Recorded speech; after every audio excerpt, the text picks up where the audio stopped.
Сәлеметсіздер ме, құрметті оқушылар?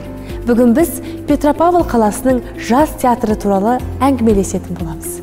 Сонымен, Сәбит Мұқанов атындағы Солтүстік Қазақстан облыстық қазақ музыкалық драма театрының тарихы 2000 жылдан басталады. Осылайша, Петропавлда мәдениет пен өнер ордасы пайда болды. 2000 жыл Қазақстанда мәдениет жылы деп жарияланғандықтан, республиканың кей аймақтарында театрлар ашыла бастады. Театрдың бас режиссері Оразалы Ақжарқын Сәрсенбек болды. Өнер ордасының тұсауы қазақ жазушысы Сәбит Мұқановтың шығармасы бойынша қойылған «Жарқын жұлдыздар» спектаклімен кесілді. 2000 жылы осы ұлы жазушының туғанына 100 жыл толған болатын. Труппа құрамында Жүргенов атындағы ұлттық академияның түлектері Біржан Жалғасбаев, Кенжекей Ақжолова, Мұрат Құсайынов, Нұргүл Мағауина, Мәншік Айтмағамбетова, Айжан Сәрсенбаева, Дәурен Сәдуов және еліміздің басқа да жас таланттары болды.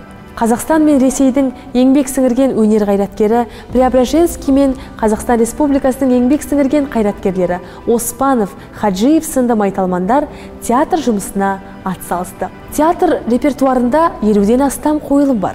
Олардың ішінде қазақ классиктерінің таңдаулы шығармалары Шыңғыс Айтматовтың Шыңғыс ханның ақ бұлты, Мұхтар Әуезовтің Еңлік кебек, Мағжан Жұмабаевтың Батыр баян, Ғабит Мүсіреповтің Қозы көрпеш баян сұлуы бар. Театрда шетел драматургтерінің де шығармалары Ванустың Сұлтанның аты Сұлтан, Гальдонидің Екі қожайынның қызметшісі, Задорновтың Кеуіңізді сатыңызшы, Киридің Зона спектакльдері бар. 2006-2014 жылдар аралығында Мұқанов театрын Қазақстан Республикасының еңбек сіңірген қайраткері Қуандық Ишанғалиұлы басқарды. Ол қазақ руханиятының қамқоршысы ретінде өнерде өшпес із қалдырды. Әріптестерінің айтуынша, Қуандық аға театрға жан-тәнмен берілген. Алға қойған мақсатына жету үшін бар күш-жігерімен мүмкіндігін аямаған. Ол Мұқанов театры өнерпаздарының жүрегінде ерен тұлға ретінде мәңгі сақталады. Ұжым сүйікті театрын бүкіл Қазақстанға танытып жүр. Түрлі фестивальдар мен байқаулардан алған көптеген марапаттары мен медальдары бар. Мәселен, Мара Баджиеваның қылмыстық іс қойылымы 9-шы республикалық театр фестивалінде бас жүлдені жеңіп алды. Актриса Нұргүл Мағауина үздік баян, ал актер Жалғасбаев Қозы көрпеш баян сұлу спектаклінде үздік қозы номинациясымен театр қоржынын толықтырды. Бұл жеңіс Ғабит Мүсіреповтің 100 жылдығына арналған 20-шы республикалық фестивальде орын алды. Сонымен қатар Қозы көрпеш баян сұлу пьесасы бойынша қойылған Шың басында қойылымы Мысырда өткен 15-ші халықаралық эксперименттік театрлар фестивалінде үздік 10 спектакльдің қатарына еніп, құрмет дипломымен марапатталды. Бас режиссер Оразалы Ақжарқын Сәрсенбек 2004 жылы өткен республикалық фестивальде Ғаппаровтың Қуыршақ немесе Қызғаншақ қыздардың кеші спектаклі қойған үшін үздік режиссер номинациясы бойынша марапатталды. Театр Бішкекте өткен 5-ші халықаралық Арт Ордо фестивалінің қатысушысы атанды. Ревизор спектаклі Сыншылар көзайымы номинациясымен марапатталды. Театр актері Шәмбетов үздік ер адам бейнесі номинациясына ие болды.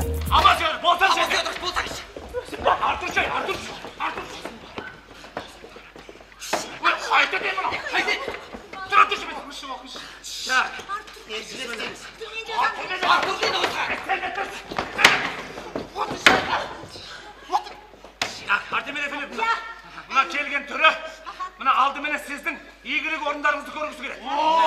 Сондықтан да анауы аурулар үйінде жүргендей кір қожалап болып жүрмесін. Мына қалпақтар таза болсын. Таза болсын. Бір таза қалпақ киіңіздер.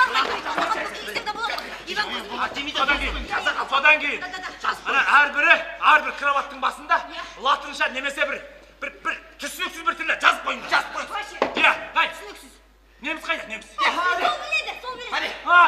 Бізден ат. Кроваттың басына Ein, zwei, drei, enen, durayın деп жазып тұрса жатты. Ол бәрібір ешкім оқымайды. Түсінбейді деп ол.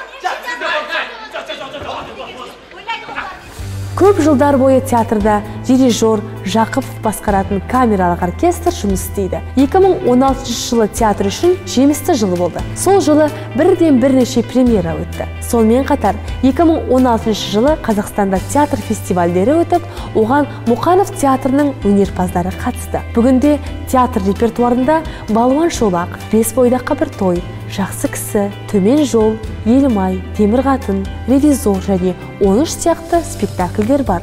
Мен бар ғой, мен бөлмемнен өте бір жағымсыз дене таптым. Сонда қай мағынада? Үндемеңіз, қазір ол дене бар ғой, мына шкафтың ішінде. Дене дегеніңіз? Үндемеңіз. Сіз оны бар ғой, басқа кезде, басқа уақытта табатын болыңыз.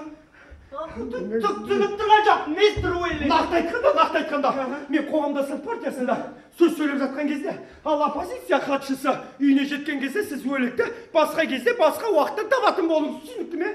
Соңғы уақытта театр қазіргі отандық заманауи драматургтермен жұмыс істеуде. Осылайша Ана, Махаббат мұнарасы, Сыған серенадасы, Су патшалығы сияқты спектакльдер дүниеге келді. Сен бүгін Құдайдан не тілейсің?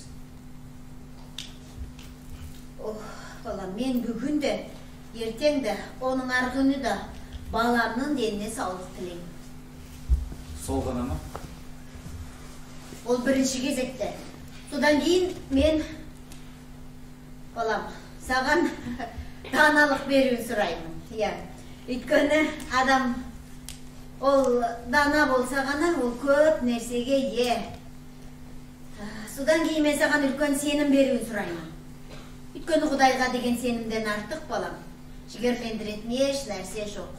Мен сенің достарын, сенің ана жұмысың, оның бәрі өтеді де кетеді, балам. Ал Құдай ол мәңгілік. Сондықтан ең мықты қорғаныш, балам, Құдайға деген сенім.